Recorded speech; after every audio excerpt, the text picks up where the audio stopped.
Afira Hassan Pongwiche. That's my Star Trek.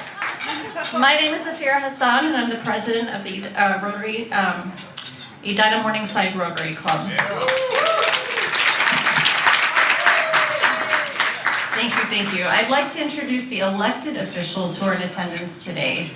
In addition to Mayor Jim Hovland, who will be speaking in a few minutes, we have City Council members Carolyn Jackson and Julie Reiser, and school board members Erica Allenberg and Karen Gabler. Thank you for being here today.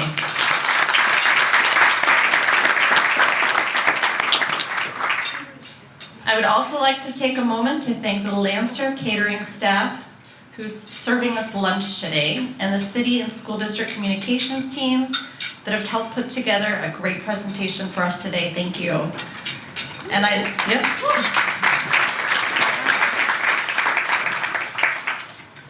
I'd like to turn things over now to our city manager, Scott Neal, to kick off today's presentation. Thank you.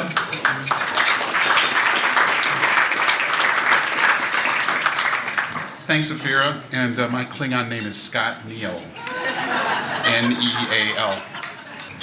Good afternoon, everyone, and welcome to the 2024, this is a weird microphone, but welcome to the 2024 State of the Community event here at our own Edina Braemar Golf Course. Before we hear more about our theme today, Edina Next Generation, I'd like to take a minute to mark International Women's Day. On March 8th of each year, people around the world celebrate the social, economic, cultural, and political achievements of women. This year's theme is Inspire Inclusion, to help forge a better, more inclusive world for women. This room and our community is filled with women who are working to do just that, and I want to thank you for everything you do for Edina.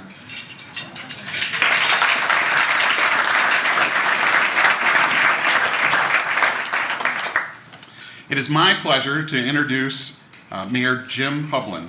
Mayor Hovland has been on the Edina City Council since 1997. He served in that role until he was elected mayor in 2005. Today he is Edina's longest serving mayor. He serves as the chair of the Municipal Legislative Commission, chair of the Transportation Advisory Board of the Metropolitan Council, vice chair of the U.S. Conference of Mayors Transportation Committee. He is also a member of the leadership team of the United States Conference of Mayors, the Southwest LRT Corridor Management Committee, and the Greater MSP Partner Advisory Council. Mayor Hovland has served on the Edina Community Foundation Board of Directors for more than 2 decades and is an active member of the Regional Council of Mayors and Rotary Club of Edina Morningside. Please help me welcome Mayor Jim Hovland.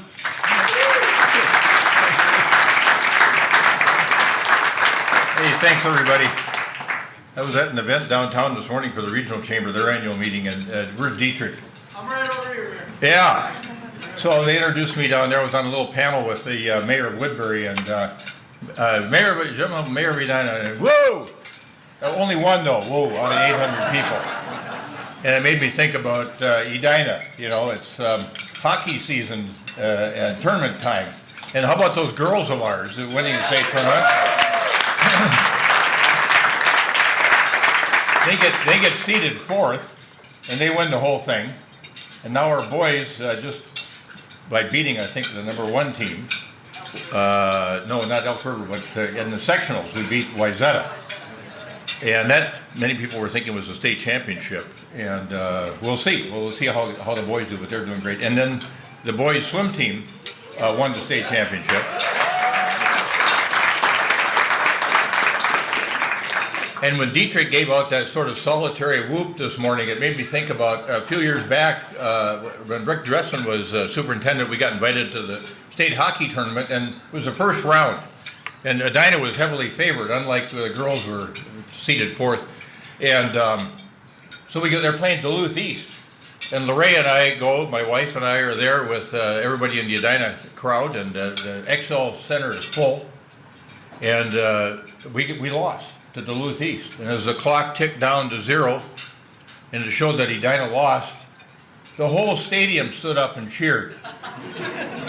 And Lorraine looks at me and she says, wow, look at all the people here from Duluth. Everybody loves to hate Edina.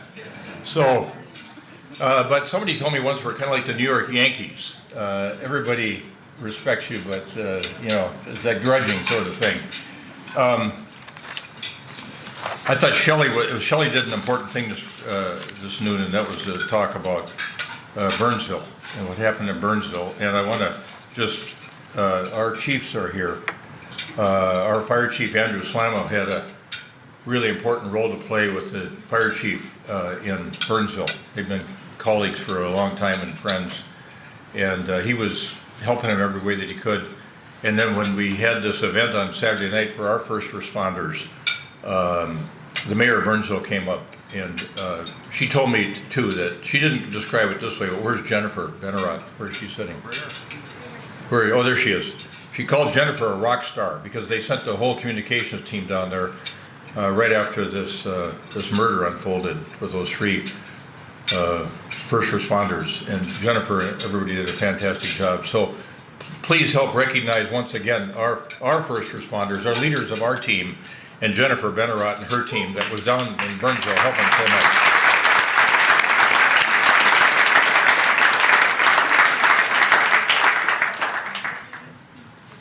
And then International Women's Day. Last night, some of us, it was like a mini Rotary meeting downtown. It was Twin Cities, Taste of the Twin Cities, and it was a celebration of women. And they gave out 6 awards in 3 different categories. It was sports, business, and then philanthropy. And it was really quite a great event. But I think the first 4 speakers were all from Edina, which was really nice to see too. So another plug for our town. I love the theme this year for State of the Community, Edina Next Generation, because both Stacie and I get to talk about how the city and the school district as teammates are planning for the future together. And so why do we do this? Well, we think about, I'm going to paraphrase Mark Twain, but he said, plan for the future because that's where you are going to spend the rest of your life. And so to paraphrase, I'd say where you and your children and your grandchildren will spend the rest of their lives. So you better plan for it. And that's what we're doing. And so when Stacie speaks, you're going to hear about how our district is helping develop the next generation of kids through building their inner strengths, building their character, teaching respect, civility, emotional resilience, and inclusion. These strong kids will be the thought leaders of our future. So I'm really eager to hear what she has to say today. And some of us in this room got a glimpse of those strong and thoughtful kids at Southview Middle School just a couple of weeks ago, when the school received an award from the Special Olympics. I hope I'm not taking any of your thunder here, but to say it twice is okay. The Special Olympics came from D.C. to give Southview a special award about inclusivity. And the notion of accepting and including everyone in all the activities is something that's kind of in the heart of all those kids over at Southview. Those kids at Southview were the ones that made the school award possible because of the way they are treating each other. They are modeling behavior towards each other that we should all admire and follow.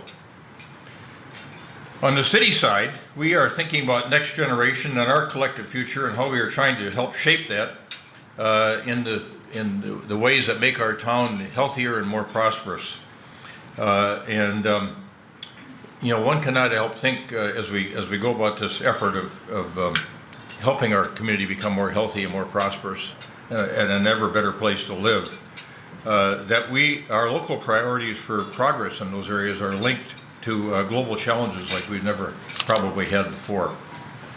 By 2050, the world's population is expected to exceed 10 billion people. And our part of the world, deemed to be the safest place in a period of climate change on this planet, may see an influx of climate refugees and population increases never before anticipated. And then there's the so-called disruptive technologies, machine learning, new adaptive transportation developments, trying to climate-proof our communities.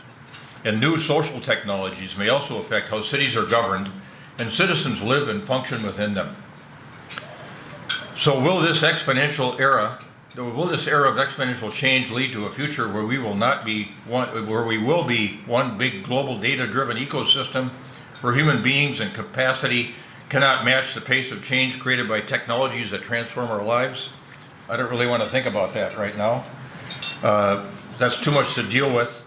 So with one eye on the future and one eye on the present, let's talk about what we're doing in Edina to enhance life for the next generation of people living and enjoying our community. Let's go back for just a moment to public safety, because I think it's a great place to start because it's such an important issue in our town right now, and we're going to see some things come up on the screen that are going to be important for all of us to see. So the things that we're doing around public safety and also with respect to fire, we're going to first talk about the new police substation that's going to be going into the Southdale Mall. So in 2024, the Edina Police will open up a new substation at Southdale Center. It's going to be constructed right across from the Hennepin County Service Center, so in a real visible spot. And I think it's going to be really important to have that high visibility presence because we do think that is a crime deterrent. And, we've already got one retail crime investigator over there, and we'll be adding a second when we get that substation built within Southdale. We know that the effort to continue to reduce crime has an element of visibility to it, so we want to make sure that we have a real visible presence in Southdale to act as a deterrent and also quickly respond to what is happening in that part of town.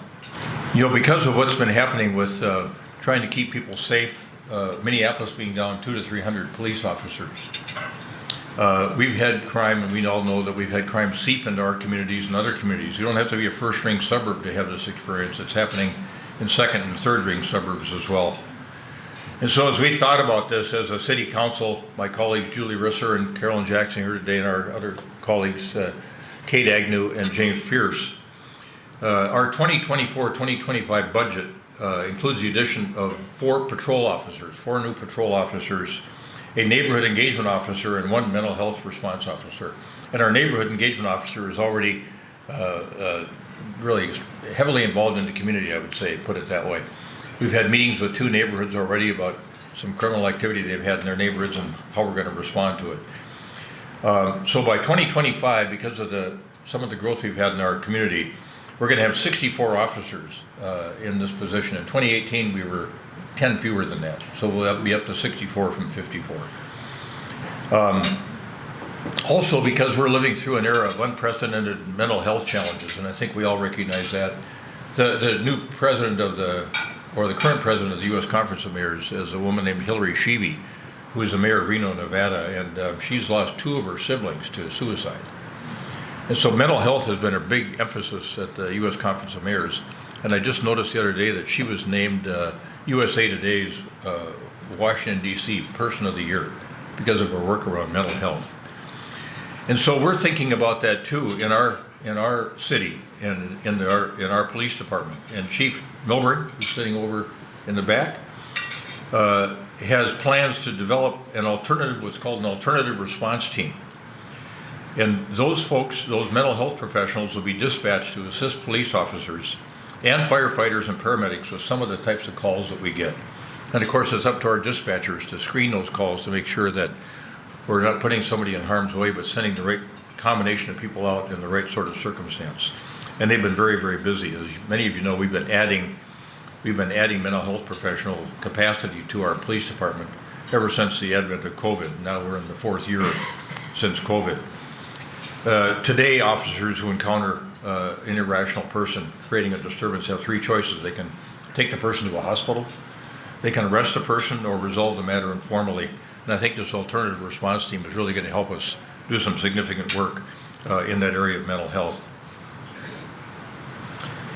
Also, in the area of public safety, we're working with partners on expansion of the South Metro Training Facility. I think Scott's going to put up a photo of that. If you were on the Star Trek, this is the theme today. You know, you can see the hardware Jennifer put on here for me. I look like the chief of police, don't I? And his dress blues. If you were on the Starship Enterprise, you'd be doing your security detail training on the holodeck. Well, our technology isn't quite there yet, although we were trying to make sure that our police department has the most advanced technology that you can have. It's state of the art. And some of the technology we're using now, just a quick aside, is called Flock, F-L-O-C-K, and they're license plate readers. It's a company that has produced a license plate reader that we're putting at key locations around town. And as those license plates are read that pass the license plate reader, if it's a stolen car, dispatch gets notified immediately, and then we're able to dispatch officers. So we've had some good success around Southdale, around Galleria, and other places in our community, intercepting some of these stolen vehicles and some of the people that have stolen them, of course. So back to the training facility. That facility, many of you know, is jointly owned by Edina, Bloomington, Eden Prairie, and the Metropolitan Airports Commission. It's now a 20-year-old facility, and it's got about 28,000 square feet on the 3.5-acre site, and we're going to be adding to that facility because we're going to add a new tactical training building that offers police an enhanced training environment for some of the more difficult situations they're seeing these days than they were in the past. So that work is ongoing in nature. You can see some of the renderings, I think, on the slide. We're the fiscal agent for that facility, so we'll be seeing probably at our city council that budget fairly soon. And then on the fire side, many of you know and have been tracking this, we've been trying to figure out where to put fire station number 2. We've got a small station over on York by the Southdale Y, but it's only got one vehicle there and for emergency medical services, and then one fire engine at that location that's on a reserve basis over there. So we started working on this new fire station number 2, number 2, and this is you're going to see some renderings of that come up. Many of you have probably been by the site. It's been cleaned now on 4401 West 76th Street. So the building's been demolished and they're going to start construction, we think, in May. Is that, Chief, does that sound right? In May? Okay. Caught him with his mouth full. So currently fire station number 2, as I mentioned, has some real limited capacity. And this new facility will be almost 34,000 square feet, and it will also house our public health operation. And it will be, as we like to do in Edina, it'll be committed to a standard of excellence and longevity. We want to make sure that we construct buildings that fit the environment, that are appropriate to Edina, and that will last a long, long time. And I think this is, we've reached this goal with the fire station number 2. I was on a call, excuse me, I was on a call a couple of weeks ago now about the role of art and public health, art and mental health. And one of the people on there was an architect from a company called Perkins & Will, and she gave an example of how they're trying to design buildings to make them as healthy as possible, a healthy environment. And she used a fire station as an example, and she had 6 or 7 principles that she set forth that we should have in a fire station. And as she was listing them off, I thought, yep, we're doing that, yep, we're doing that. And so I'm really pleased with the attention the chief and his staff have given to this fire station so that we can have a state-of-the-art facility that'll serve us so well for so many years to come. And of course, when we did this fire station study as to what we needed for capability to get out to people quickly, we like, the police are usually, for a medical incident, are usually there in a couple minutes.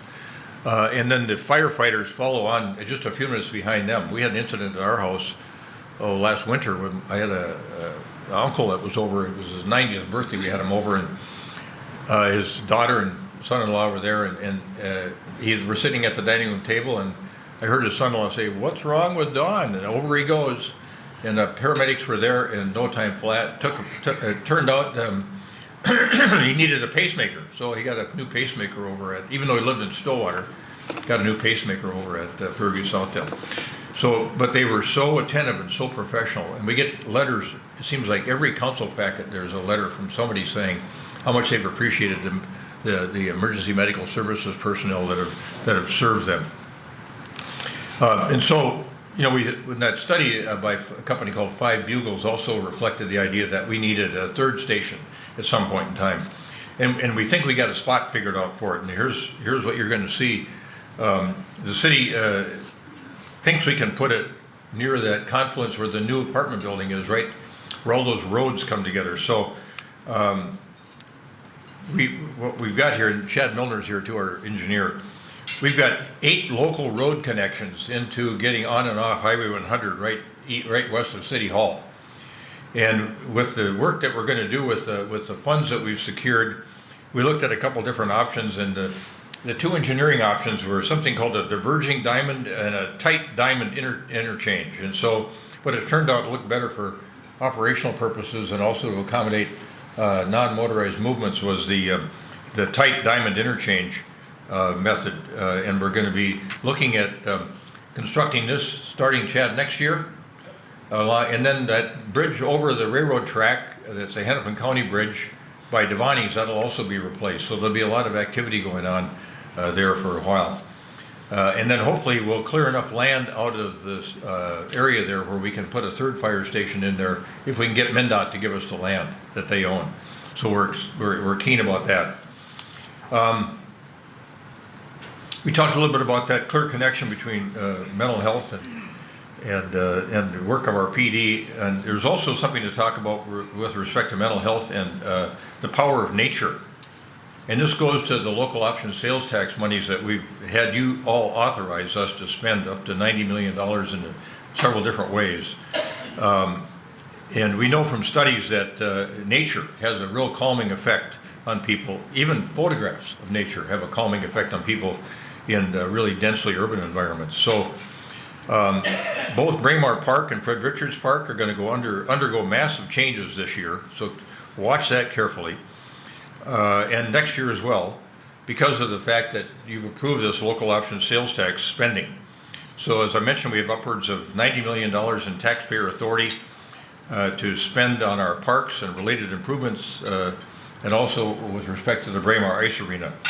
At Braemar Park, near the golf course and near our ice arena, crews are already clearing buckthorn. You may have noticed that out by the golf course, to make way for walking and mountain biking trails as the first phase of improvements to the Braemar Park. At 500 acres, Braemar Park is our largest recreation space in Edina. And in fact, I say welcome to the Eden Prairie School District. Probably nobody knew that in this room. This building and all of this land out here is in the Eden Prairie School District. There's no people here who go to school in Eden Prairie, but it is in the Eden Prairie School District. So we're doing work at the Braemar Field, Braemar Arena, and then the Courtney baseball fields. We're going to talk about that just quickly here. And in fact, I've had several emails from nearby neighbors that are really excited about the clean out of the buckthorn to make room for these trail systems that are going to be coming. So the half-cent sales tax approved by the voters in November 2022 will pay for $8.1 million in improvements to Braemar Park and access to it. And we've shifted the conceptual plan on that because we've got a little bit more spending authority than we thought. So as I said, we're working on that buckthorn removal, and you'll see some of that as you go along here from some of the slides that Scott's going to put up. And then we've got volunteers working on buckthorn removal too because they're so eager to get those mountain biking trails put into place. Once the buckthorn's cleared, work can begin on about 3 miles of walking and hiking trails in the northwest, southwest, south, and east sections of Braemar Park.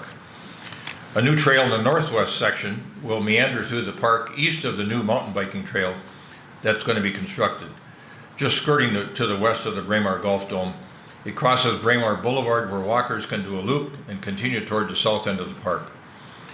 About 2 miles of trails are to be groomed in the snow atop Braemar Golf Course for use by cross-country skiers.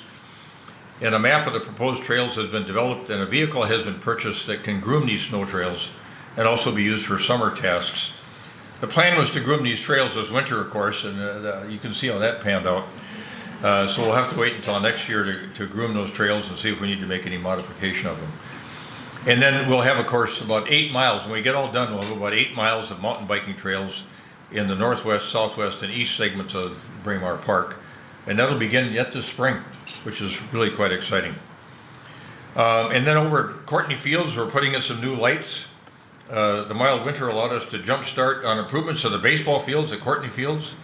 Fields 2, 3, and 4 are getting the same updated lighting and controls that were done on Field 1 via a Hennepin County sports grant a couple of years ago. And then we're also doing some wiring and electrical work. And then we've had quite a few families that have responded that they would like a playground near the baseball fields. So park users and residents in nearby neighborhoods have also indicated what they would prefer to see for a park.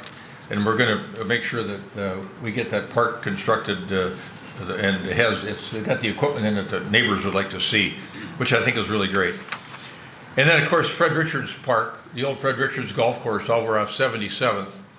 I think most folks know that that's 43 acres of property that was a 9-hole golf course, and now it's going to be a park. And our former colleague Josh Sprague in the city council used to call it Centennial Lakes West.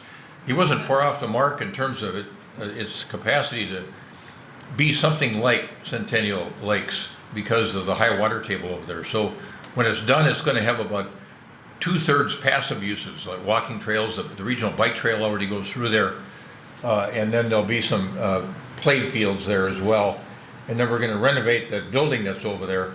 And there's a lot of different thought being given to different uses. And is Perry here, Perry Vetter? Our Park and Rec Director has been really doing a great job managing all these projects. So you've got things going on here, you got things going on at Fred Richards, you got things going on at the hockey arena. And it's pretty impressive as we try to manage all of these things. So while we've had a slowdown in private development in Edina, we've had just this expansive amount of work being done on a public basis to make our town an ever better place to live. And of course the parks, everybody loves the parks, and so to do all this work in the parks is really quite exciting. And then the playgrounds that we're putting in, we're going to make all of them adaptable and accessible. We have a lot of folks in our community that want to make sure that everybody can use these parks and the playground equipment that's in them. So we're trying to make sure that we can make that happen as well. Over at Braemar Ice Arena, and this is really significant, you know, that when that was built in the 60s, that was kind of the crown jewel for the whole state of Minnesota.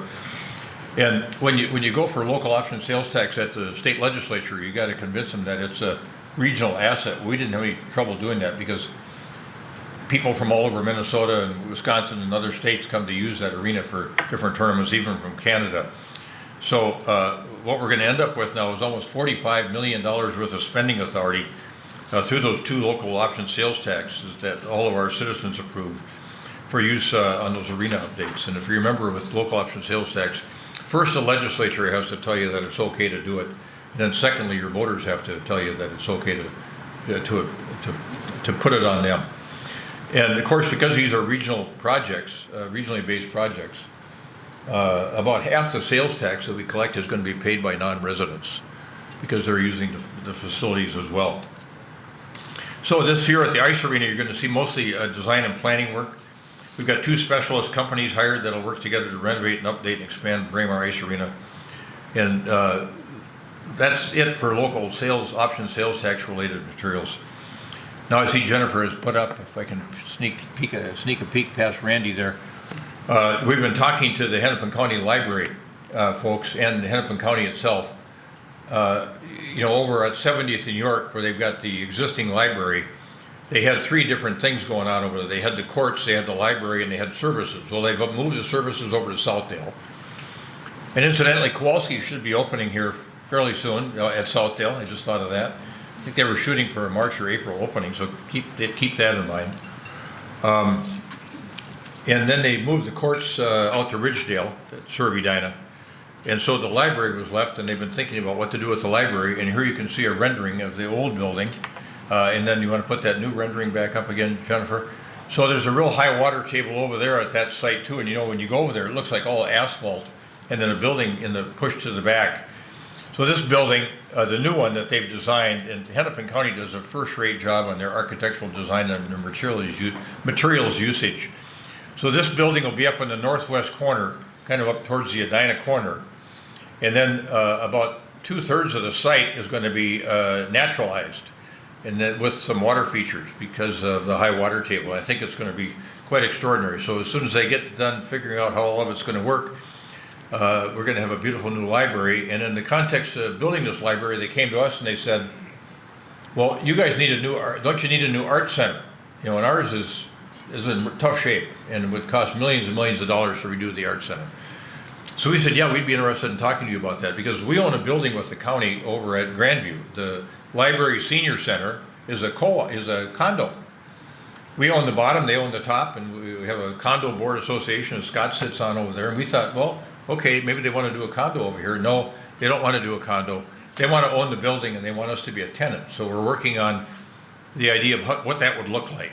But this is something else that's really exciting, I think, coming to Edina, the prospect of us being in the new library with an art center on the 2nd floor that will serve our needs of our community and the arts community. And then we've got some other things going on too. The Aquatic Center needs some attention. They've got some critical infrastructure repairs and expansion that they need to do, particularly in the pump house. They're going to create a new entrance, I think, for the pool, because people say, well, we have to go up that hill from the parking lot. We're not quite sure where the entrance is.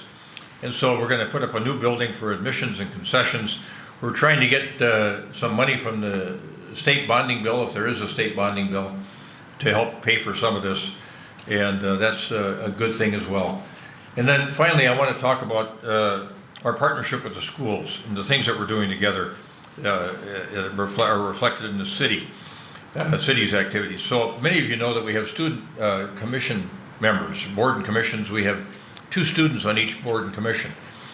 And we've done this since the early 2000s. And it's just great having these young people on there. And I think we've got, is Griffith here? Griffith Pugh? He went to play the hockey game. Oh, okay. I thought we were going to have him here as a member of the Energy and Environment Commission today. So we're sorry to miss out on him being here. But I think we got a couple other folks here from the city internship program. So that's another thing that we're doing with the school, is the school is going to have Stacie may talk about this, beginning with the freshman class, the class of 2027, all Edina high school students have to complete an internship before graduating. And so we're offering to participate in that internship program by having interns at the city. And so we've got some in the program. We've got 5 in the program right now: Will Erlin, Colin Grossman, Obi Harold, Matt Lindberg, and Courtney Vandertop. And I think Obi and Courtney are here with us. You want to stand up, you guys?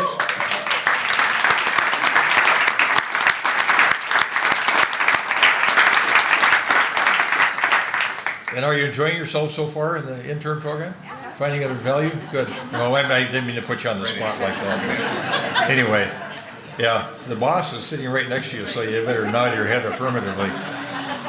And then we've got a Police Explorers program too. Beyond the city internship program, we've got a Police Explorers program. And that's to provide educational training for young adults on the purposes, mission, and objectives of law enforcement and our police department in particular. And we had 12 awards last year. There's 21 students in this program. And we're hoping to have an even better and a stronger program in the years ahead. And more awards. As I said, we had 12 state and 2 national awards last year. And this is a post combined with Eden Prairie. And then we have a cadets program as well, and that's for college students. The police department has started this cadets program, and these are folks that are conditionally committed to be employed by the police department. You know, everybody's having a really difficult time finding police officers. Our new sustainability director is here, I think. Yes. And I think yes, stand up please. And introduce yourself, please. Hi, I'm Marissa Baer, the new sustainability manager. Yeah. This young woman was, I think if my numbers right in my head, I think Scott told me there were 75 applicants for that job. And this is the cream of the crop right here. We're pleased to have her with us, and she'll be at the council meeting to be introduced at our next council meeting. But she's an example of the kinds of employees that we've got coming in. And then on the police department side, we're going to get people in this way because when we're looking for police officers, it's really difficult. Like Minneapolis, as I mentioned, they're down 200-300 officers. Cities are having a hard time finding officers and kids that want to be involved in this profession. And I think it's a really honorable, it's a great profession when you see how these folks, as their bosses send them out to work for us every day to keep us safe. You got to think of ways to keep them as safe as possible too. And it's really an important thing to be thinking about. And I think that'll resonate with people as we go along here and young people.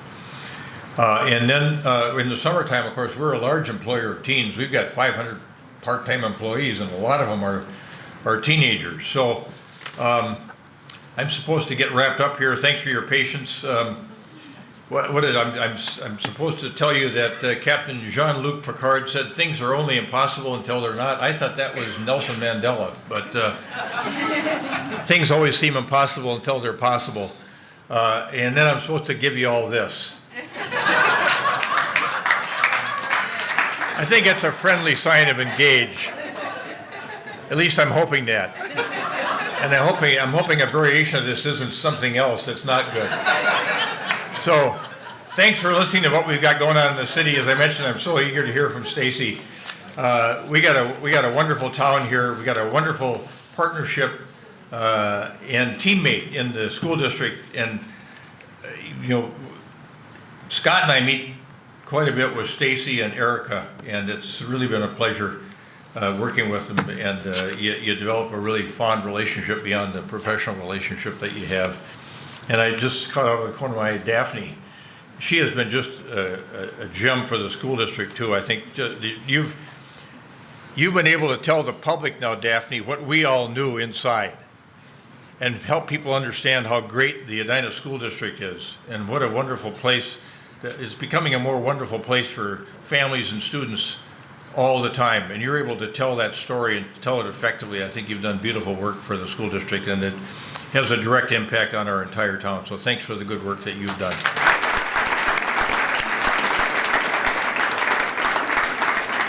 Thank you, Mayor Hovland. We appreciate that very much. As we gather here today to reflect on the state of our community and the path forward, I am also reminded of another popular phrase from Captain Jean-Luc Picard, make it so. He did a little gun thing, right, too? Make it so. Just as Captain Picard commanded his crew to turn their intentions into actions, it's important that we all transform our vision for the community into reality that enriches the lives of all the people in our community, especially our youth. Leading that charge in the Edina Public Schools is Superintendent Dr. Stacie Stanley. Dr. Stanley began her tenure as our superintendent in 2021. Since joining the Edina community, she has immersed herself in all aspects of the city and serves on the Edina Chamber of Commerce Board and is a member of the Rotary Club of Edina Morningside. Dr. Stanley has served in a variety of education roles, including math teacher, school principal, director of curriculum, assessment, and instruction and support services. Before coming to Edina, she served as the associate superintendent of Eden Prairie Schools. She earned her doctorate degree from Bethel University in St. Paul, where she researched the impact of intercultural development on K-6 administrative leadership practices. She is also a doctoral candidate adjunct faculty member and advisor at Bethel University and serves on the advisory board for Hamlin School of Education. Dr. Stanley was honored as the Alumna of the Year by Bethel University in 2022 and received the Quantum Impact Courageous Leadership Award in 2023. She lives with her husband and enjoys being an empty nester. Me too. And the power of walking and spending time with her grandchildren. Please join me in welcoming Dr. Stacie Stanley.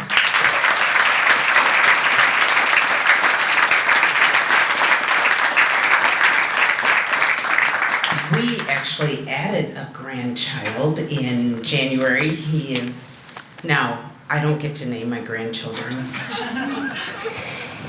And I have millennials. And his name is Royal. But he really is Royal. I'm going to call him Roy, though. And we're going to make sure he goes by Roy so that he gets employed when he's older, right? It is great to be here with you. I'm just going to start by saying all I have for Star Trek today is this and this. That's all I have. And I said, I think this is genetic because usually people can't do this with both hands. So that's pretty good. I can't wait to share with you about the great things that are happening in our district. And I want to take time, though, to thank our board members again for all the work that you do each and every day to make sure that we continue to define excellence. Being a board member has always been a tough job. Being a board member is a really tough job nowadays, and so thank you for that.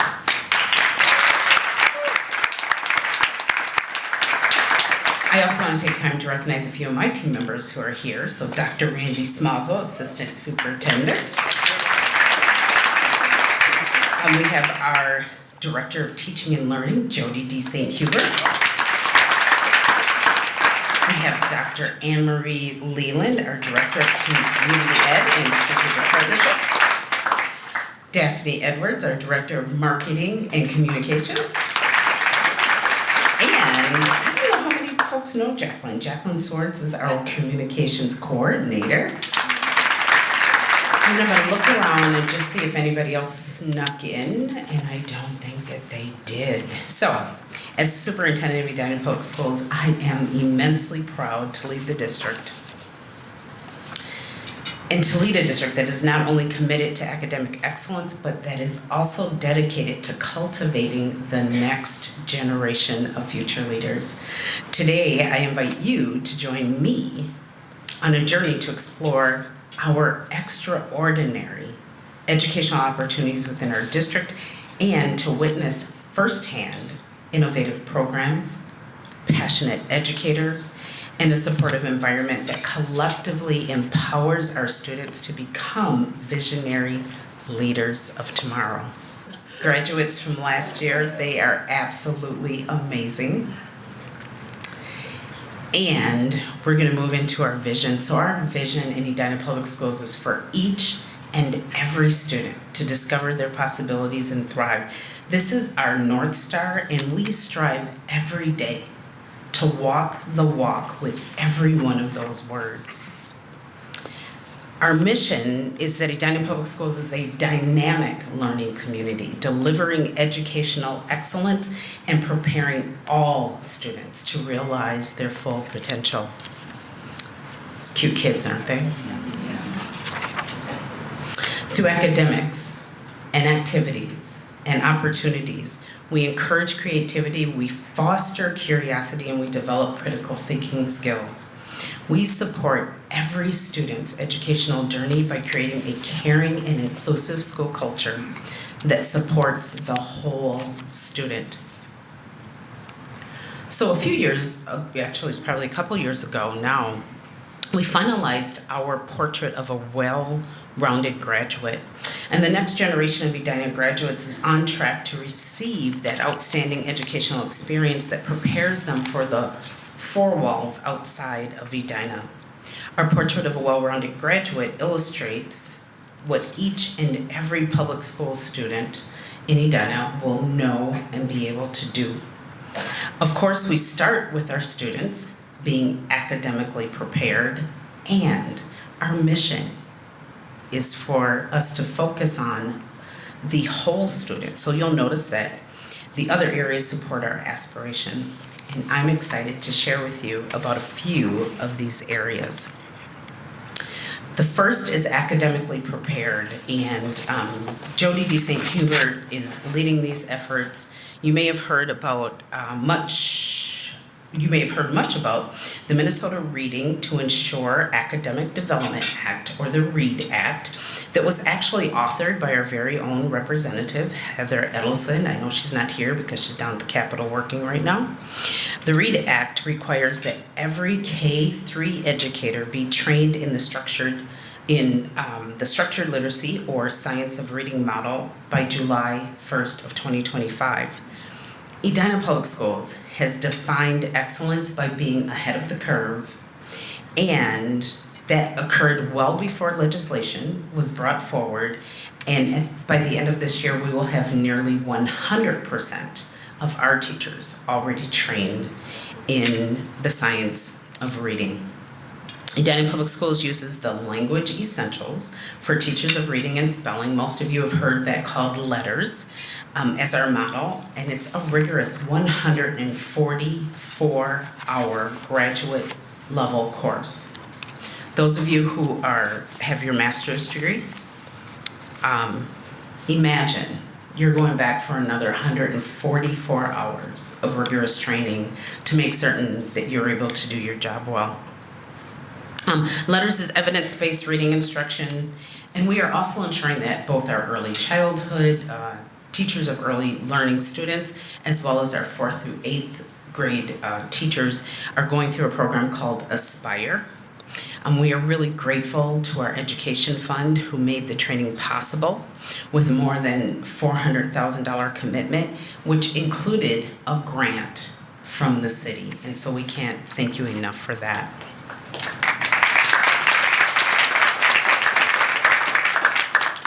Now, it's one thing to talk about the training.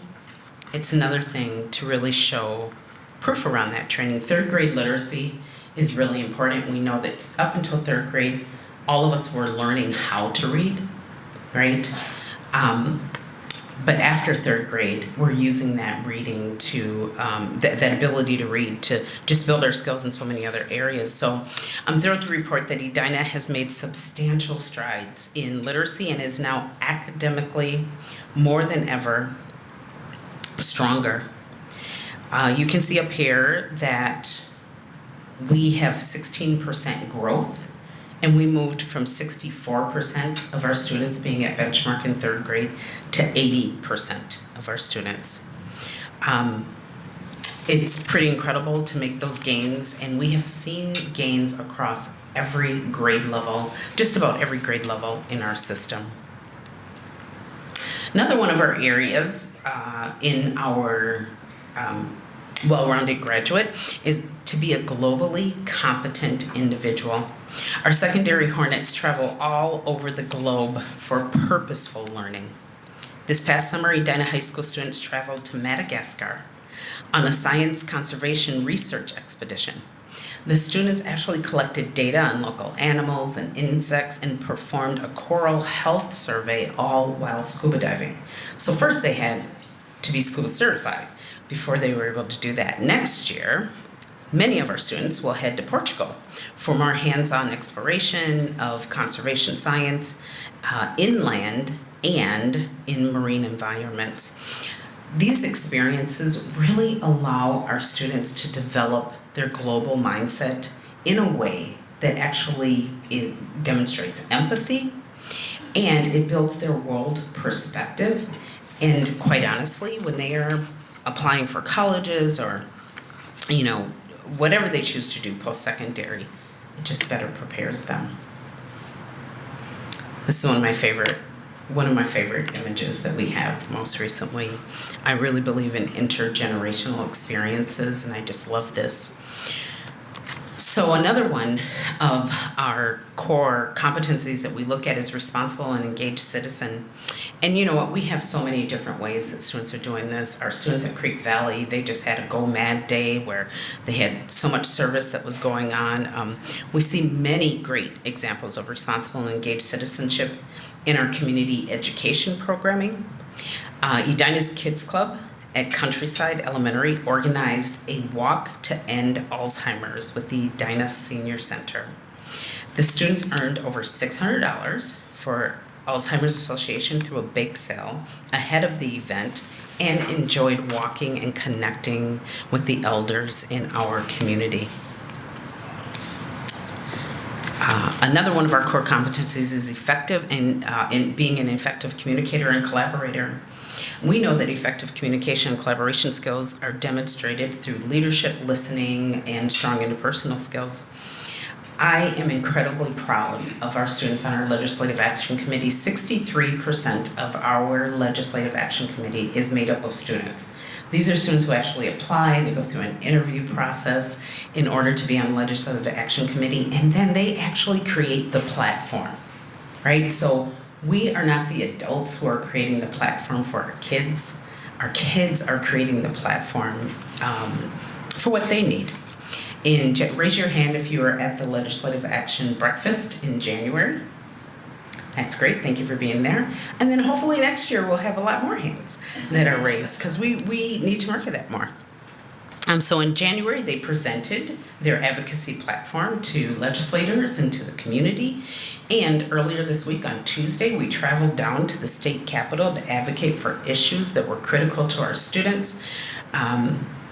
If you follow me on social media, at Dr. Stacie Stanley, on Twitter, and on Instagram, and on LinkedIn, you may have seen my social media post of one of our 12th graders, Raja, who actually testified to the House Education Finance Committee. It was pretty incredible. He talked about counselors, he talked about mental health, he talked about the need to have teachers that look like all of our students who are in our schools, to have that affinity. Another area that we have that we want to make sure that our students are prepared for the future is innovative thinker and problem solver. I just came back from the National Superintendent's Conference, and they had a gentleman there who did a keynote on AI. And I am telling you, each one of us who are in this room, except for these three right here, they know about this. Each one of us in this room are not prepared for what is going to happen with artificial intelligence. We have to be at the forefront of this, and we have to prepare our kids to think outside of the box, to be those innovative thinkers and problem solvers. So another great example that we have of students demonstrating this innovative thinking is with Lego. Students at Cornelia Elementary are advising Lego on new product development. Now, I have to say this. It's top secret. They're telling me I have to say this. It's top secret, so I can't share more details now, and we will be thrilled to share once Lego gives us the green light. Randy, I really thank you for that partnership and for really working with us.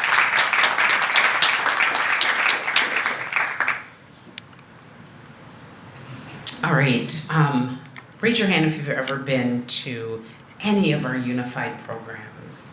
I mean, they are absolutely outstanding. Our theater program, Mayor really spoke to just the incredible empathy that is built for our students who participate in our unified programming. And we already have students that have graduated and they're in college and they want to be special education teachers because they were part of the unified program, and they're going to come back, and they're going to come back to their home of Edina High School and work here, and so we're just super excited about that. Mayor mentioned that last week we were so honored to have Southview Middle School honored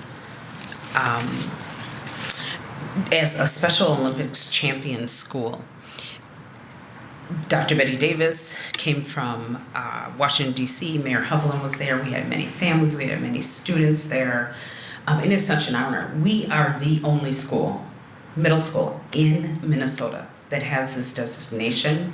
I say we have for that. This program awards schools that do exceptional work to create climates of inclusion, acceptance, respect, and human dignity for all students with or without differing abilities. And that is one of the areas that I'm incredibly proud of. I started my career as an occupational therapist, and occupational therapy is about opening doors, and that's exactly what is happening for our students.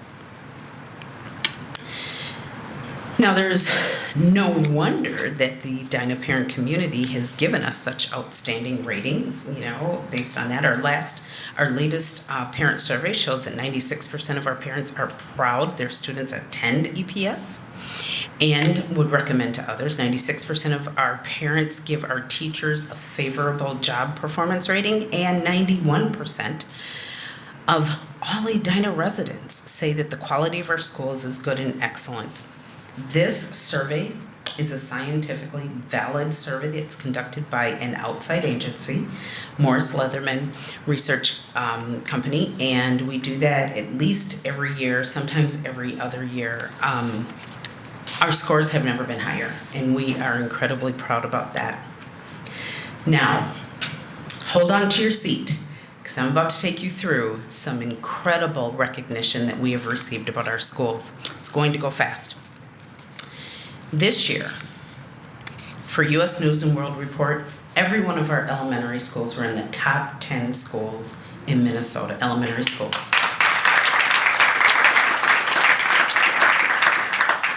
Each of our middle schools was in the top 10, recognized by U.S. News and World Report. And our high school was once again in the top 5 best high school rankings in the state, placing above the Skippers and the Trojans of the West.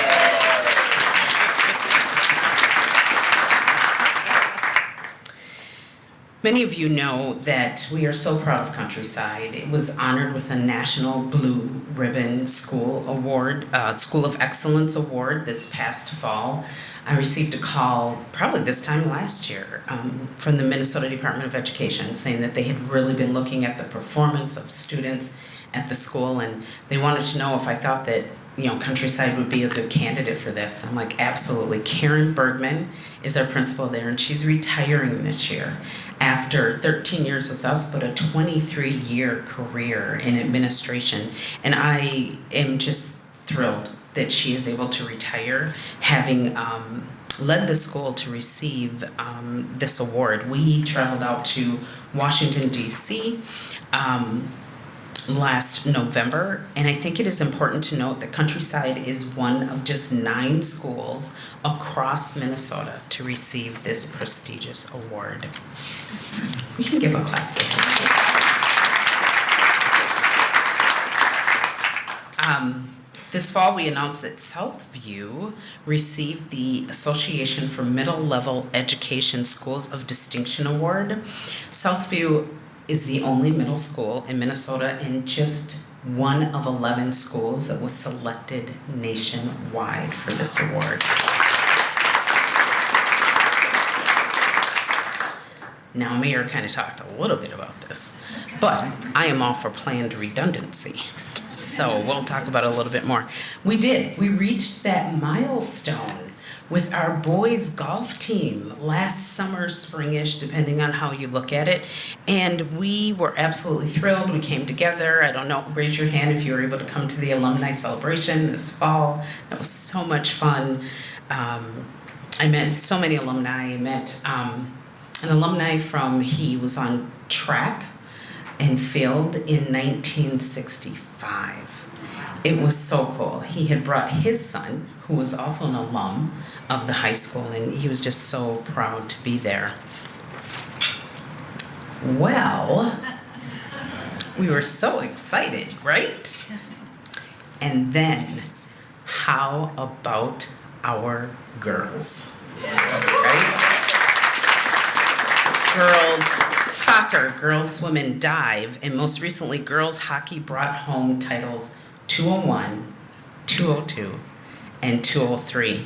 And then our boys swim and dive team earned its 15th state championship last week.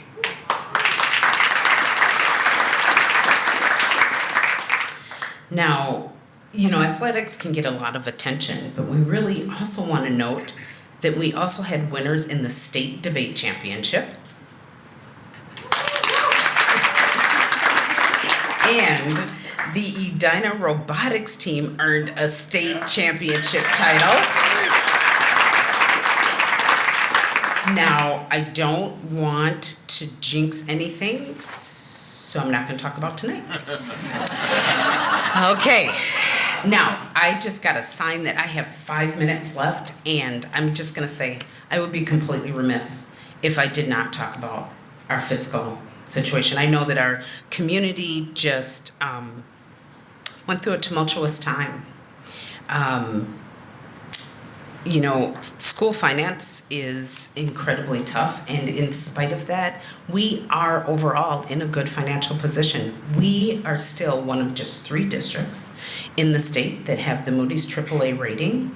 Everybody always asks, so I will tell you it's Minnetonka and Wayzata. But I always say, I said this last year too, alphabetical order, Edina comes first. And the question is why? Truth of the matter is, you can see up there on the screen, and if you attended any of our sessions earlier, we have a gap. We have not kept up with inflation.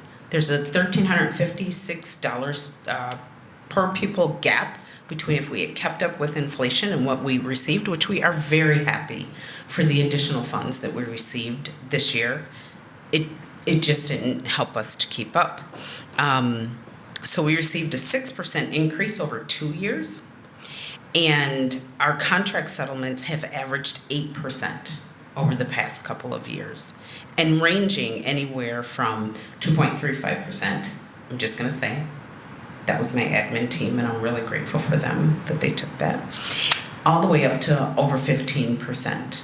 And our paraprofessionals really did need to have an increase in their contracts. So again, while I'm grateful for the historic funding, that gap of $1,356 per pupil is $12.8 million for Edina Public Schools.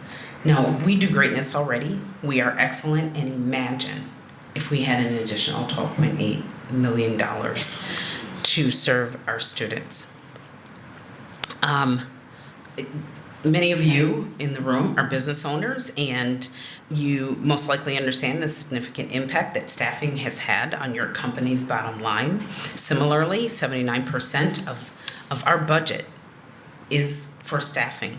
This year, our contracts are going to be exceed original estimates by about $4.5 to $5 million. I was talking with Bokar and Afira earlier, and I was saying, you know, there was a time when, in my time, when you went for an internship and you were happy if they gave you lunch. And now, folks for internships, they are expecting to get paid, and to get paid at the full level. That is impacting our district as well. Just about 81% of our expenses are for students and programs, student programs and services. About 15% are for maintenance, operations, and equipment, and just about 4% goes toward administration and district support services. Our administrative expenses in our district are the leanest that they come in the West Metro area. I'll give you an example. Our business accounting department has 8 people. Wyzetta's team has 12. So we really do run lean, and that's okay. I think that the money has to go to the kids. So on Monday, our school board voted to unanimously approve option A1. Raise your hand if you heard about option A, option A1. Oh man, that was popular information. The option A1 cost containment that will close our budget gap in the upcoming year. The board's decision provides short-term financial stability and ensures our district sustains its excellent programs and services. And as I discussed earlier, it is important with our fund balance, and we are able to adhere to our fund balance policy. So after engaging in discussion with the board over the past month, the decision was made to delay implementing a portion of the cost containment measures that directly impact school staffing. And instead, the board voted to sustain that with an $800,000 note, while the remaining $2.8 million, we did have a reduction that came from reallocating of funds, revenue generation, and actually true reductions. So through this process, it has remained clear that our community has a strong commitment to our schools. I received hundreds of email, and I thank everybody for sending those. I know that the city received a lot of email as well. You care about our teachers, you love our staff, and you value our quality education. So I want to end by thanking everyone for your continued support, and honestly for understanding while we navigate these challenges. Edina is one of the most united communities that I've ever worked in, and I truly appreciate that. When times get hard, we come together, we link arms, and we figure out what we can do, and especially in the care for our kids. You all end with saying, I am so grateful to serve here, and it is an honor to be your superintendent. Thank you.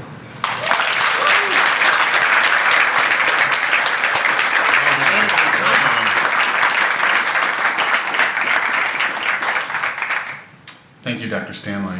You know, all communities have challenges. We have challenges in Edina too, but I think that was a great statement of the fact that we can come together, both elected leaders, appointed leaders, and the staffs that work for all of Edina, that we can accomplish a lot, and we can surmount our challenges. So thank you for doing that. I want to thank everybody for coming to the 2024 state of the community. We're happy that you were able to join us. We've got to wrap up right now. Some of us can stick around and answer questions, but thank you for coming and have a great day. Go Hornets.